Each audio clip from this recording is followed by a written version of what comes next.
Jhi Young has a PhD in computer and electrical engineering from Carnegie Mellon. Her specialty is distributed energy resource and cybersecurity.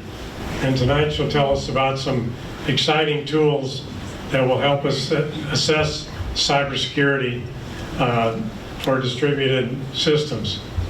The principal investigator on this project was Emma Stewart.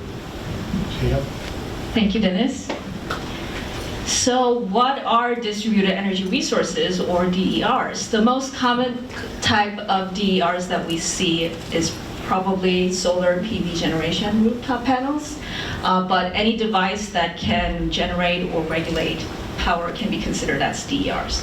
But if we have too much solar PV in the grid, it can actually have adverse impact in grid operations. It can cause high voltages that can destabilize the grid or even reverse the power flows.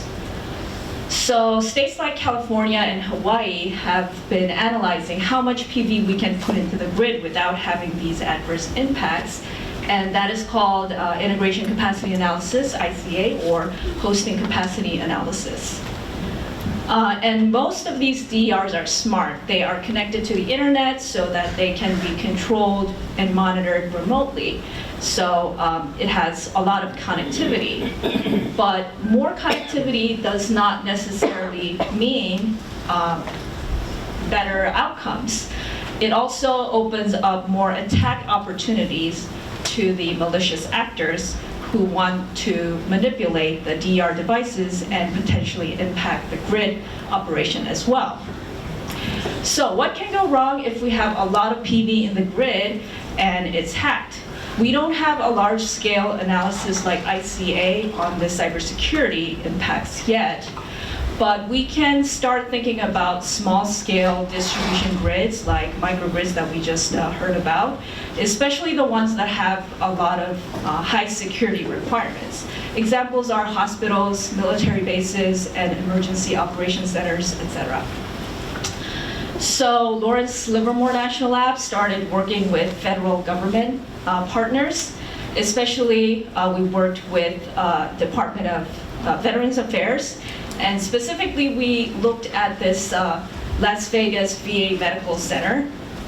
So this is the site, 150-acre, providing service to veterans. It has 4.8 megawatts of solar PV with a 6 megawatts of peak load. So it's a very high DER microgrid. And when we started working with these federal government agencies, one of the challenges that we faced was that mixed ownership models were very common, meaning that some parts of the system were owned by state or local government, and the other parts are managed by federal governments. And because of this, and also because of the ad hoc connecting nature of communication devices, communication network topology were often unknown even to the IT department of these sites. So Lawrence Livermore developed a communication network scanning tool called NEMS, or Network Mapping System, came to rescue, and we were able to scan the network of this VA medical site and get this picture of their communication network in the microgrid. So here you can see inverter cluster controllers connected to the vendor server and the third-party DNS servers like Google and AWS. So with that communication network picture and also the microgrid power grid model, we wanted to analyze the cybersecurity impacts of these. So in order for us to do that, we needed to have power grid model and communication network model work together. So we utilized this platform called Helix that makes power grid simulator and communication network simulator talk to each other.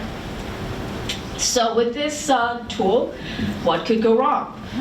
We started developing fictitious but realistic cybersecurity scenarios that could happen on this site, and I will show you the most interesting one today. So in this scenario, we assume that this malicious actor gains control of these inverter cluster controllers and sends a command to the PV inverters so that they turn on and off repetitively.